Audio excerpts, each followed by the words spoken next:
ದಾವಣಗೆರೆ ಜಿಲ್ಲೆಯ ನ್ಯಾಮತಿ ತಾಲೂಕು ವ್ಯವಸಾಯೋತ್ಪನ್ನ ಸಹಕಾರ ಸಂಘದ ಆಡಳಿತ ಮಂಡಳಿಯ ಚುನಾವಣೆಯಲ್ಲಿ ಕಾಂಗ್ರೆಸ್ ಬೆಂಬಲಿತ ಅಭ್ಯರ್ಥಿ ಡಿಜೆ ವಿಶ್ವನಾಥ್ ಅವರಿಗೆ ಮಾಜಿ ಸಚಿವ ಎಂಪಿ ರೇಣುಕಾಚಾರ್ಯ ಬಹಿರಂಗವಾಗಿ ಬೆಂಬಲ ನೀಡಿದ್ದಾರೆಂದು ಬಿಜೆಪಿ ಜಿಲ್ಲಾ ಮಾಜಿ ಪ್ರಧಾನ ಕಾರ್ಯದರ್ಶಿ ಶಾಂತರಾಜ್ ಪಾಟೀಲ್ ಆರೋಪಿಸಿದರು. ಸುದ್ದಿಗೋಷ್ಠಿಯಲ್ಲಿ ಮಾತನಾಡಿದ ಅವರು, ಮಾಜಿ ಸಚಿವ ಎಂಪಿ ರೇಣುಕಾಚಾರ್ಯ ಅವರು ನಾನು ಪಕ್ಷದ ಶಿಸ್ತಿನ ಸಿಪಾಯಿ ಎಂದು ಹೇಳಿಕೊಳ್ಳುತ್ತಿದ್ದು ಸತತವಾಗಿ ಪಕ್ಷ ವಿರೋಧಿ ಚಟುವಟಿಕೆ ನಡೆಸುತ್ತಿದ್ದು ಕೂಡಲೇ ಅವರನ್ನು ಪಕ್ಷದ ಪ್ರಾಥಮಿಕ ಸದಸ್ಯತ್ವದಿಂದ ಉಚ್ಚಾಟಿಸಬೇಕು, ಇಲ್ಲದೆ ಹೋದರೆ ದಾಖಲೆ ಸಹಿತ ರಾಷ್ಟ್ರೀಯ ಸಮಿತಿಗೆ ದೂರು ನೀಡಲಾಗುವುದು ಎಂದರು. ವ್ಯವಸಾಯೋತ್ಪನ್ನ ಸಹಕಾರ ಸಂಘದ ಚುನಾವಣೆಯಲ್ಲಿ ರೇಣುಕಾಚಾರ್ಯ ಅವರ ಬೆಂಬಲ ಮತ್ತು ಕಾಂಗ್ರೆಸ್ ಹಣಬಲ ತೋಳ್ಬಲವಿದ್ದರೂ ಕೂಡ ಬಿಜೆಪಿ ನಿಷ್ಠಾವಂತ ಕಾರ್ಯಕರ್ತರ ಪ್ರಯತ್ನದಿಂದ ಪಕ್ಷದ ಅಭ್ಯರ್ಥಿ ಗೆಲುವು ಸಾಧಿಸಿದ್ದಾರೆ ಎಂದರು. ಸುದ್ದಿಗೋಷ್ಠಿಯಲ್ಲಿ A B Hanumanthappa, K V Chennappa, C K Ravi, Ajay Reddy, ನೆಲವುನ್ನ ದೇವರಾಜ್, ಬೆಂಬ ಮಂಜುನಾಥ್, ಪ್ರಭು ಸೇರಿದಂತೆ ಮತ್ತಿತರರಿದ್ದರು.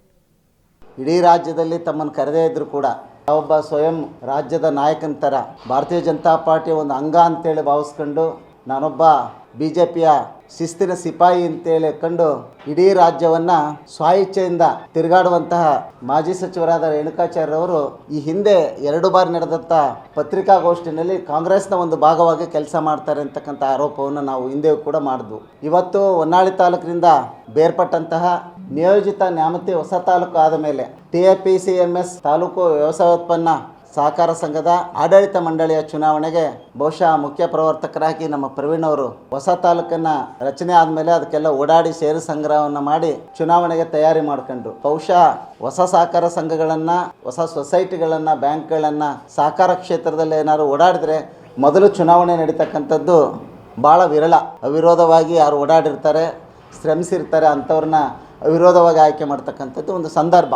ಆದರೆ ಮೊನ್ನೆ ನಡೆದಂಥ ನ್ಯಾಮತಿಯ ಈ ಒಂದು ಚುನಾವಣೆಯಲ್ಲಿ ಬಹುಶಃ ಉಳಿದಿರ್ತಕ್ಕಂಥ 6 ಜನರನ್ನು ಅವಿರೋಧವಾಗಿ ಆಯ್ಕೆ ಮಾಡಲಿಕ್ಕೆ ನಮ್ಮೆಲ್ಲ ತಂಡ, ಹನುಮಂತಪ್ಪ ನಮ್ಮೆಲ್ಲರ ತಂಡ ಹೋಗಿ ಅವಿರೋಧವಾಗಿ ಆಯ್ಕೆ ಮಾಡಿದ್ವು.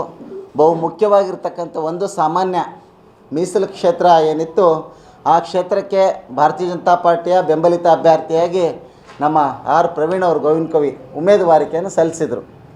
ಇಲ್ಲಿ ದುರದೃಷ್ಟ ಏನು ಅಂತ ಹೇಳಿದರೆ, ಯಾರು ನಮ್ಮ ಜಿಲ್ಲಾ ಉಸ್ತುವಾರಿ ಸಚಿವರು ಅತ್ಯಂತ ಆತ್ಮೀಯರು, DCC ಬ್ಯಾಂಕ್ನ ಹಾಲಿ ನಿರ್ದೇಶಕರು, ಜೊತೆಗೆ ನ್ಯಾಮತಿಯ ಬ್ಲಾಕ್ ಕಾಂಗ್ರೆಸ್ಸಿನ ಹಾಲಿಯ ಅಧ್ಯಕ್ಷರಾಗಿರ್ತಕ್ಕಂಥ, ಮಾಜಿ ಜಿಲ್ಲಾ ಪಂಚಾಯತ್ನ ಸದಸ್ಯರಾಗಿರ್ತಕ್ಕಂಥ, ಕಾಂಗ್ರೆಸ್ಸಿನ ನಿಷ್ಠಾವಂತ ಕಾರ್ಯಕರ್ತರಾಗಿರ್ತಕ್ಕಂಥ DG ವಿಶ್ವನಾಥ್ ಅವರು ನಮ್ಮ ಪ್ರವೀಣ್ ಅವರ ವಿರುದ್ಧವಾಗಿ ಉಮೇದುವಾರಿಕೆಯನ್ನು ಸಲ್ಲಿಸ್ತಾರೆ. ಪ್ರಜಾತಂತ್ರ ವ್ಯವಸ್ಥೆಯಲ್ಲಿ ನಾವು ಚುನಾವಣೆ ಮಾಡಲಿಕ್ಕೆ ಸಜ್ಜಿದ್ದೇವೆ.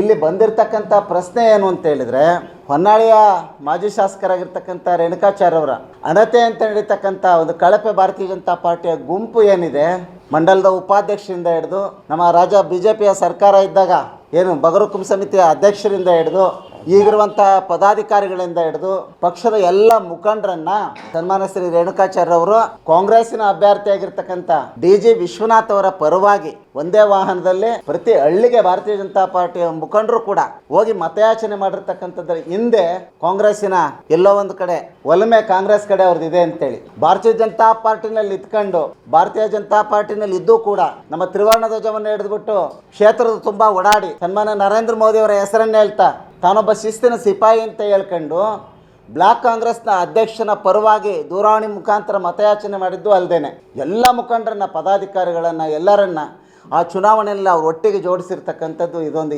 ಕೃತ್ಯ ಅಂತೇಳಿ ಖಂಡಿಸ್ಲಿಕ್ಕೆ ಇಚ್ಛೆಪಡ್ತೇನೆ. ಬಹುಶಃ ಇಷ್ಟೇ. ಹಿಂದೆಯೂ ಕೂಡ ಈ ಚುನಾವಣೆಯಲ್ಲಿ ಕೊನೆಗೆ ನಮ್ಮ ಕಾರ್ಯಕರ್ತರು, ಮತದಾರರು ತುಂಬ ಆಲೋಚನೆಯನ್ನು ಮಾಡಿ ಯಾವ ದಾರಿಗೆ ಸಾಕ್ತಾ ಇದೆ ರಾಜಕಾರಣ ಅಂತಕ್ಕಂಥ ಭಾವನೆಯಿಂದ ಆಲೋಚನೆಯನ್ನು ಮಾಡಿ ಭಾರತೀಯ ಜನತಾ ಪಾರ್ಟಿಯ ನಿಷ್ಠಾವಂತ ಕಾರ್ಯಕರ್ತರೇ ನಾವು ಭಾಗದಲ್ಲಿದ್ದರು ನ್ಯಾಮತಿ ತಾಲೂಕಿನಲ್ಲಿ. ಅಲ್ಲಿರ್ತಕ್ಕಂಥ ಕಾರ್ಯಕರ್ತರು ಭಾಳ ಆಲೋಚನೆಯನ್ನು ಮಾಡಿ ಬಿಗಿ ಮಾಡಿ ಇವತ್ತು ಕಾಂಗ್ರೆಸ್ನ ಒಂದು ದೊಡ್ಡ ಗುಂಪು, ಹಾಲಿ ಸಚಿವರ ಅತ್ಯಂತ ಹತ್ತಿರದಲ್ಲಿರ್ತಕ್ಕಂಥ ವ್ಯಕ್ತಿ, ಒಬ್ಬ ಮಾಜಿ ಸಚಿವನ ಸಂಪೂರ್ಣ ಬೆಂಬಲ, ಇವೆರಡೂ ಇದ್ದಾಗಲೂ ಕೂಡ ನಿಜವಾಗ್ಲೂ ನನ್ನ ಕಾರ್ಯಕರ್ತ ಚುನಾವಣೆಯಲ್ಲಿ ಒಬ್ಬ ಸಾಮಾನ್ಯ ಕಾರ್ಯಕರ್ತನಾಗಿರ್ತಕ್ಕಂಥ ಪ್ರವೀಣ್ ಅವರನ್ನು ಗೆಲ್ಲಿಸಿರ್ತಕ್ಕಂಥದ್ದು ಅತ್ಯಂತ ಸಂತಸವನ್ನು ತಂದಿದೆ. ಭಾರತೀಯ ಜನತಾ ಪಾರ್ಟಿಯ ನಿಷ್ಠಾವಂತ ಕಾರ್ಯಕರ್ತರಿಗೆ ಅಭಿನಂದನೆಯನ್ನು ಸಲ್ಲಿಸಲಿಕ್ಕೆ ಇಷ್ಟಪಡ್ತೇನೆ.